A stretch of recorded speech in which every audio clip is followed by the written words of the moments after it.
उनके कर्तव्य का पालन करना होगा। बीच में छोड़ के जानने से आप भजन में अच्छे भजनानंदी नहीं हो सकते, आपको भगवत प्राप्ति में बाधा हो जाएगी। एक ऋषि थे कश्यप नाम के ऋषि, महाभारत में प्रसंग में आता है। तो उनके बूढ़े माता पिता थे, आंखों से दिखता नहीं था, तो छोड़ दिए उनको और तपस्या के लिए गए। वो अकेले लड़के थे, बूढ़े माता पिता दिखता था नहीं, माता पिता को छोड़ दिया और तपस्या करने गए। तो एक दिन एक वृक्ष के नीचे बैठे थे धूप के कारण छाया लेने के लिए, तो ऊपर से एक बगुली होती है वो बैठ कर पीट कर दिया। तो उनको बहुत गुस्सा आया, ऐसे देखा तो बगुली जल के राख हो गई। उनको लगा कि हमारी तपस्या सिद्ध हो गई, हम बहुत। तो एक घर में गए तो 9 वधू निकली, कहा महात्मा जी रुकिए अभी लाती हूँ भिक्षा। अब उनको दरवाजे में रोकी, दूसरे दरवाजे से उसके पति आ गए और वो पतिव्रता थी, पति को भगवान मानती थी। चरण धोए, पति को जलपान कराया, बैठाला, कहा भगवान आपके दरवाजे पर अतिथि खड़े, भिक्षा दे आए। हाँ हाँ हाँ बिल्कुल जाइए। अब जब गए तो उनको अहंकार था ही तपस्या का, तो उन्होंने कहा इतना समय कैसे लगा दिया। तो उनका भगवान शांत शांत, हमारा धर्म है पहले पति का आदर करना, पति के घर में हो इसके लिए दूसरे नंबर पर आपका आतिथ्य सत्कार करना। तो उनका तुमने ऐसा वैसा महात्मा जान लिया क्या। तो उनका नहीं नहीं मुझे पता है, तुम उस वृक्ष की बगुली मत समझो कि तुम देखोगे भस्म हो जाओगे। तो उनको लगा ये घटना कौन जानता है, केवल अभी जानते थे। तो बोले आपको कैसे पता है। बोले मैं त्रिकालज्ञ हूँ, अपने पति को भगवान मानती हूँ, उनकी आराधना के प्रभाव से मैं पतिव्रता हूँ। त्रिकाल का ज्ञान है मुझे, भूत भविष्य वर्तमान तीनों काल का। अभी तुम बच्चे हो, तुम्हें अध्यात्म का ज्ञान नहीं है, जाओ अध्यात्म का ज्ञान प्राप्त करना हो तो कसाई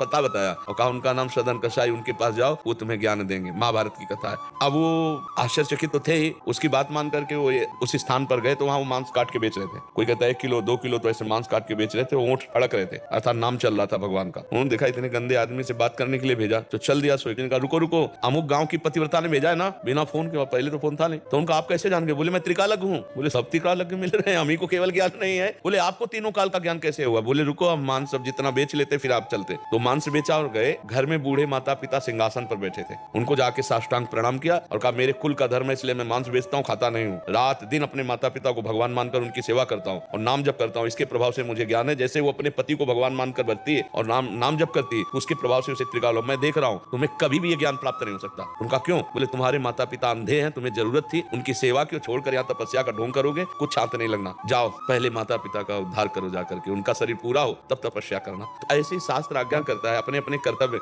अपने धर्म का पालन करे नहीं, वो जरूर करना चाहिए। भगवान उसी के लिए अवतार भी लेते हैं, यही दृश्य दिखाने के लिए कि भगवान के लिए कोई कर्तव्य नहीं फिर भी अपने कर्तव्य का पालन करते हैं। तो हमको चाहिए अपने कर्तव्य का पालन